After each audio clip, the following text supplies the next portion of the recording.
What? Oh, yeah. The review. Sorry.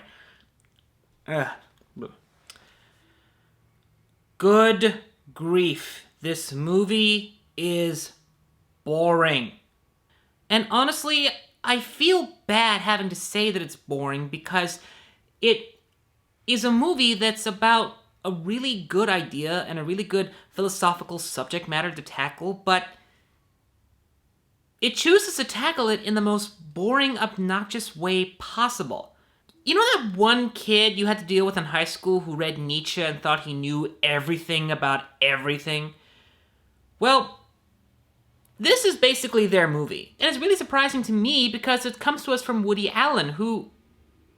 Okay, yeah, he's made some pretty bad movies before, but he's also made some really good movies, at least some movies that I like. But here, it's like he didn't even care. The story follows two characters, a philosophy teacher named Abe, played by Joaquin Phoenix, and a philosophy student named Jill, played by Emma Stone. Abe is your typical overly philosophical guy who thinks there's no point to anything and there's no reason to go on living and he wants to die and he won't care if he kills himself and no one will care and the world is horrible and yeah, you've seen this guy about 1,000 times before.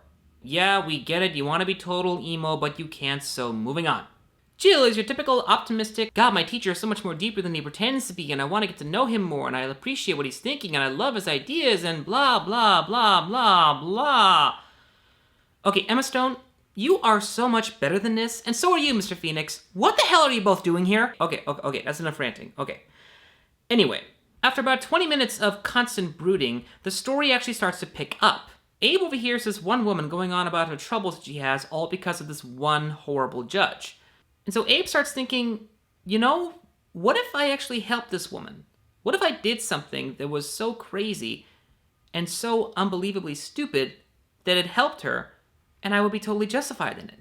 And what is this something that he decides to do? Murder.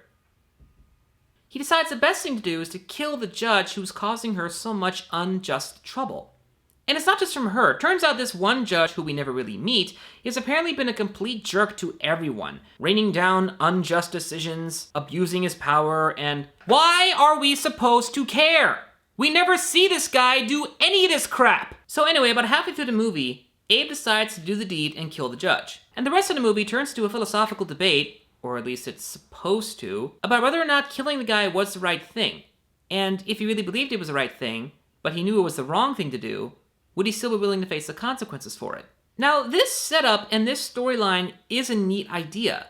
I like movies that try to explore that sort of aspect of beyond good and evil, and is doing something that's illegal for a good reason, does that make it justified? Unfortunately, the good idea that this movie has goes nowhere. Well, okay, it sort of goes somewhere, but it goes in a direction you would expect from any other movie about murder. The guy thought he had the perfect crime, it didn't work out, and now he has to face the consequences, or rather, find ways to not face the consequences. Now, the subject matter is not what made the movie boring. Oh no. What made the movie boring was the script. Now, let me make something clear. You can make a good movie that is solely driven by dialogue. Some of my favorite movies of all time are completely dialogue-driven. When you make a movie that is completely driven by dialogue, you are making a conscious choice to do something that would otherwise be completely boring, but you are making an effort to not make it boring. These films succeed in making nothing but dialogue not boring. This one does not.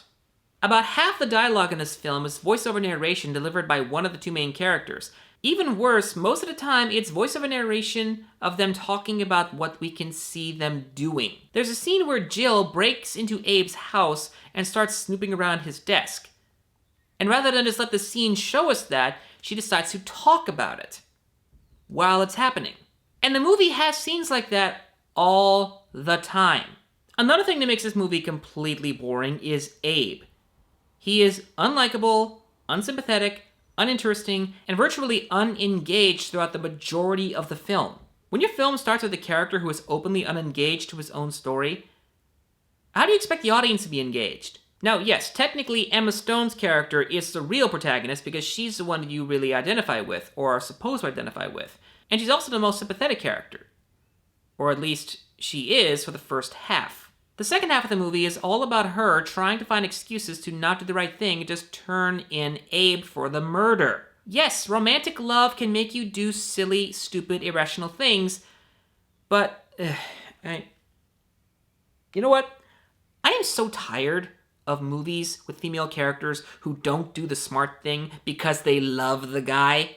Not only is it non-progressive and insulting, but it's just dull. It is so unbelievably dull. I'm very sorry to say this movie is extremely unrecommended. And all I have to say about it now is, Woody Allen, please stop. Ladies and gentlemen, my name is Norman. Thank you for watching.